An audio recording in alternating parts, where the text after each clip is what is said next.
WhatsApp guys, कैसे हो आप सब लोग। तो गाइस आज हम बात करने वाले वेब 3.0 के बारे में।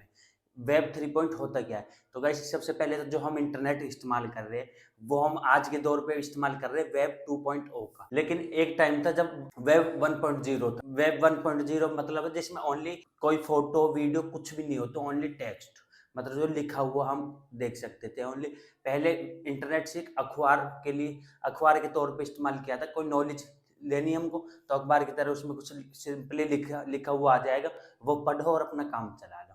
और एक इंटरनेट वेब 2.0 मतलब जो अभी हम इस्तेमाल कर रहे हैं, इसमें हम फोटो वीडियो आपस में इंटरेक्ट कर सकते हैं और भी बहुत सारी एक्टिविटी इंटरनेट पर कर सकते हैं। यहाँ तक कि हम शॉपिंग भी कर सकते हैं, कोई एप्लीकेशन डाउनलोड कर सकते हैं, गेम खेल सकते हैं, बहुत चीज कर सकते हैं। तो आज की जो जनरेशन में हम इंटरनेट इस्तेमाल कर रहे हैं ये भाई 2.0। लेकिन अब जो आने वाला है जिसके आज हम बात करने वाले ये 3.0। अब आप खुद सोच सकते हो कि जब 2.0 इतना ज़्यादा एडवांस है तो 3.0 कितना ज़्यादा एडवांस होना चाहिए और कितना ज़्यादा एडवांस हो सकता है। अब हम इसी दौर पे बात करेंगे, जैसे कि अभी हम 2.0 के दौर पे ही अभी हम एआई तक की कामयाबी हासिल कर सकते हैं, मतलब आर्टिफिशियल इंटेलिजेंस के बारे में। लेकिन अगर हम बात करें वेब 3.0 की, तो इस ये किस तरीके से काम करता है, किस के ऊपर बेस्ड।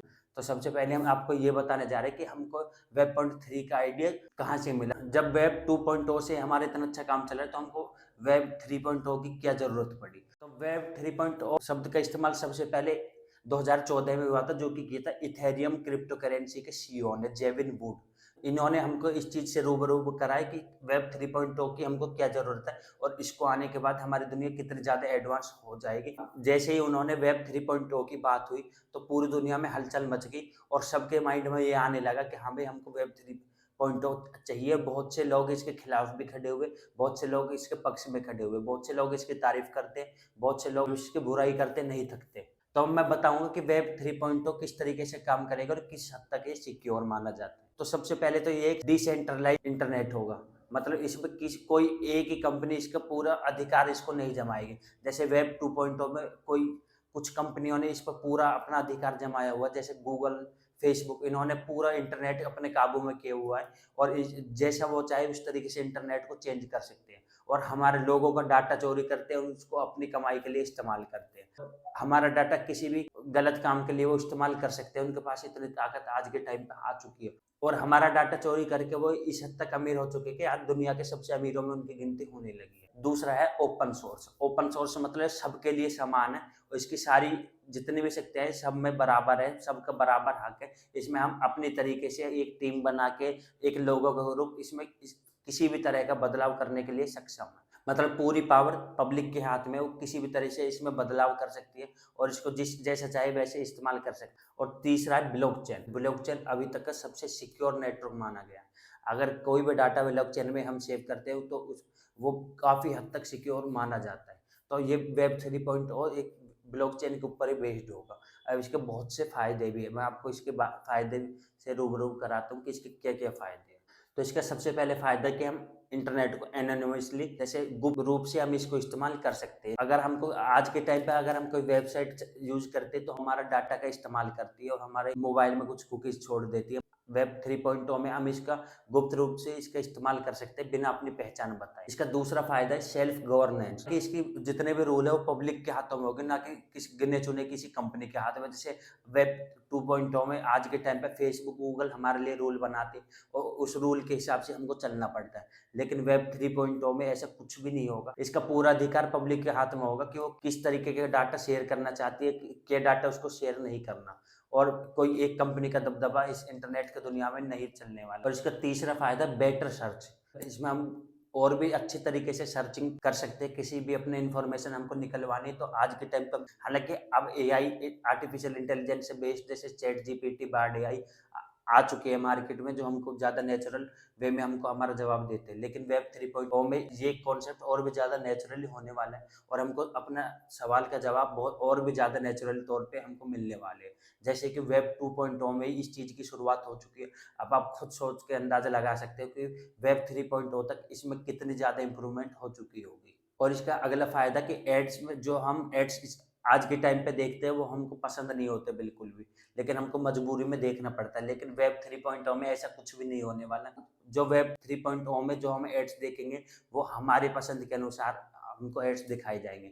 मतलब जिस कैटेगरी की एड्स हमको पसंद है, हमको सिर्फ़ उसी कैटेगरी के एड्स देखने को मिलेगी, जिसमें हम ना तो बोरिंग महसूस करेंगे उन ऐड को देखते टाइम, और हमको एड्स को देखने में भी मज़े आने वाले हैं। और इसका अगला फ़ायदा कि हमारा डाटा और भी ज़्यादा सिक्योर होगा, पूरा कंट्रोल हमारे हाथों में आ जाएगा कि हमको किसको कितना डाटा देना है और कितना डाटा हमको अपना छिपा के रखना है। ना कि आज के तरीके से कि हम अपने फ़ोन में फ़ोटो भी, कंपनियाँ हमारे फ़ोन का डाटा पूरा यूज़ कर सकती हैं, यहाँ तक कि हमारे फ़ोटो, वीडियो तक भी। लेकिन वेब 3.0 में इस चीज़ से हमको छुटकारा मिलने वाला है, क्योंकि हमारा डाटा बिल्कुल सिक्योर होने वाला है, और इससे हमको एक बेटर प्राइवेसी मिलेगी, जिससे हम अपने डाटा पे अपना अधिकार अच्छे से जमा सकते हैं, और किसी और कंपनी का उसपे कोई हक नहीं होगा, ना उसके चोरी होने का कोई डर रहेगा। और इसका मेन फ़ायदा मैं आपको बताना भूल ही गया, अनएन्क्रिप्टेड सर्विस, मतलब नो सर्वर डाउन। जैसे कि अभी लेटेस्ट में चैट जीपीटी आया, तो लोग उसे बहुत ज़्यादा पसंद भी कर रहे थे, और उसको इस्तेमाल लोगों ने इतना ज़्यादा करना स्टार्ट कर दिया कि उसका सर्वर ही डाउन हो गया। अब आप खुद अंदाज़ा लगा सकते हो कि इंटरनेट को कितनी ज़्यादा इम्प्रूवमेंट की ज़रूरत है अभी। तो वेब 3.0 से इस चीज़ से हमें छुटकारा मिलने वाला है। सर्वर डाउन की प्रॉब्लम हमको देखने को उसमें नहीं मिलेगी, क्योंकि एक ब्लॉकचेन पे बेस्ड है, और इसमें कोई बड़े-बड़े सर्वर की ज़रूरत नहीं होती। ब्लॉकचेन हम लोगों के डिवाइस का इस्तेमाल ही उसका डाटा सेव रखने के लिए करती है। इसमें सर्वर डाउन की कोई प्रॉब्लम नहीं होएगी, ब्लॉकचेन में बिल्कुल सीमलेसली काम करेगी। तो ये थे इसके कुछ बेनिफिट्स जो हमको आगे देखने के लिए मिल सकते हैं। लेकिन अब इसके हम कुछ नुकसान की बात करते हैं कि इसके नुकसान क्या है? क्योंकि हर चीज़ के सिर्फ फ़ायदे हैं, तो उसमें कुछ नुकसान भी होते हैं। तो हम आपको उसके नुकसान के बारे में बताना चाहेंगे कि क्या-क्या नुकसान है। तो इसका सबसे बड़ा नुकसान है वेबसाइट मेंटेनेंस। मान लो अगर किसी एक वेबसाइट का कोई एक मालिक नहीं होगा, तो उस वेबसाइट को मेंटेन कौन करेगा? अभी तो एक कंपनी का खुद का अधिकार है, तो वो उस अपनी चीज़ को बेटर करने के लिए और भी ज़्यादा लोगों को हायर करेगी, और उसमें ज़्यादा से ज़्यादा उस नए फीचर्स हमको देखने को मिलते हैं। जब वेब पॉइंट 3 में कोई किसी वेबसाइट पे, किसी एप्लीकेशन पे किसी एक लोग का अधिकार नहीं होगा, तो उसमें कैसे नया अपडेट आएगा, कैसे हमको नए फीचर्स देखने को मिलेंगे। तो इस चीज़ पे अभी विचार करने की आवश्यकता है कि इसमें अभी और क्या किया जा सकता है, और इस अगर कोई नई वेबसाइट या सॉफ्टवेयर वेब 3.0 पे रन करेगा, तो उसमें उसका मेंटेनेंस का ज़िम्मा किसका होगा? दूसरा नुकसान मैं आपको बता रहा हूँ, इसमें सबसे बड़ा नुकसान आ जाता है रेगुलेशन के ऊपर। जैसे आज के टाइम पे सरकार पूरा ध्यान रखती है इंटरनेट पे क्या हो रहा है, क्या नहीं, या कुछ गलत गतिविधि तो नहीं हो रही। लेकिन अगर वेब 3.0 में इतनी ज़्यादा हमको आज़ादी मिल गई, तो हमारे ऊपर कंट्रोल कौन रखेगा? अगर कोई सरकार हम पे ध्यान नहीं देगी, तो हैकर के लिए कोई जो गलत काम करते हैं, स्कैमर्स हुए, हैकर्स हुए, इनको और भी ज़्यादा आज़ादी मिल जाएगी, और अच्छे से फ्रीली काम कर सकते हैं और हमको नुकसान पहुँचा सकते हैं। तो ये भी एक बहुत बड़ी चिंता की बात है, जिस पे अभी काम होना बाकी है। और अगर मैं इसके अगले नुकसान की बात करूँ, वो भी एक बड़ा नुकसान बन के दुनिया के सामने आ सकता है। जैसे कि अभी जो अमेज़न है, फ्लिपकार्ट है, स्नैपडील है, जितने भी ऑनलाइन बिज़नेस रन हो रहे हैं वेब 2.0 में, अगर इन्होंने वेब 3.0 में आने शिफ्ट होने में थोड़ी भी देरी कर दी, तो कोई और इनको पीछे छोड़ के आगे निकल जाएगा। तो ये कंपनी बर्बाद हो सकती है, और जो अभी बिज़नेस है उनके ऊपर बहुत ही ज़्यादा लॉस का खतरा मंडरा रहा है। तो कुछ इसी चीज़ का डर बना हुआ है। और इसका एक और नुकसान निकल के सामने आता है। आज के टाइम पे आपने देखा होगा कि हर लोगों के पास मोबाइल है। चाहे वो कोई सस्ता मोबाइल इस्तेमाल करते हैं, कोई महँगा इस्तेमाल करते हैं। अपने बजट के अनुसार जितने उनकी ज़रूरत है, उस हिसाब से वो फ़ोन इस्तेमाल कर लेते हैं। लेकिन अगर वेब 3.0 ब्लॉकचेन के ऊपर बेस्ड एक इंटरनेट है, तो वो सबके डाटा को इस्तेमाल करेगा, सबके मोबाइल के सॉफ्टवेयर को इस्तेमाल करेगा, बिना उनके डाटा के से छेड़खानी करे। तो अगर उनके सॉफ्टवेयर का उसके स्टोरेज का इस्तेमाल करेगा हमारे मोबाइल का, तो हमको तो और ज़्यादा स्टोरेज की ज़रूरत पड़ेगी।